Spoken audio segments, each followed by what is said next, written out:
I very quickly want to share with you guys how I made this two-piece matching set in under 4 hours for an event I had to attend.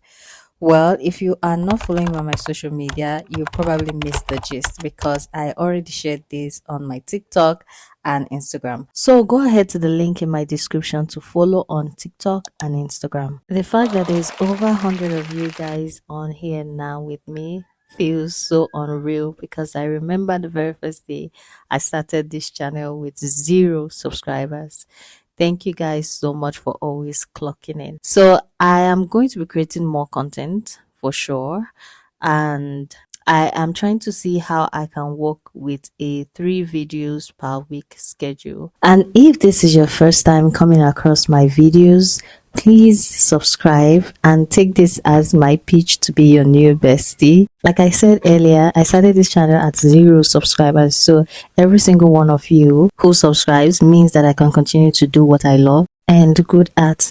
So please click the subscribe button and also give this video a like. So I'm just trying to get a good sketch for what I want to replicate. I'm not going to be creating a brand new design. I just picked something that I like off of Pinterest. So I'm working with 2 yards of this fabric and it's a pretty stretchy fabric. So I folded it into 2 and I'm going to be cutting the front part of my pants first.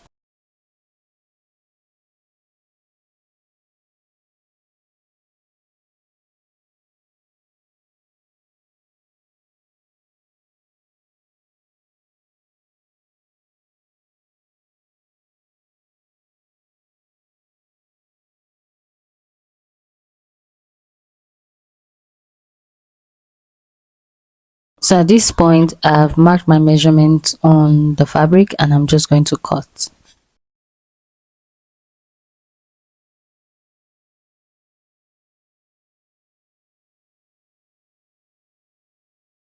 So I've laid the front piece that I just cut over fabric for the back piece and I'm just going to be using that to cut the back of the pants. I believe the reason why I'm able to use 2 yards for this style is because of my size, so you have to bear that in mind. 2 yards is not going to work for everybody. You can see this is just the amount of fabric that is left after cutting the pants. So if I cannot even get the top out of this, we will have a problem.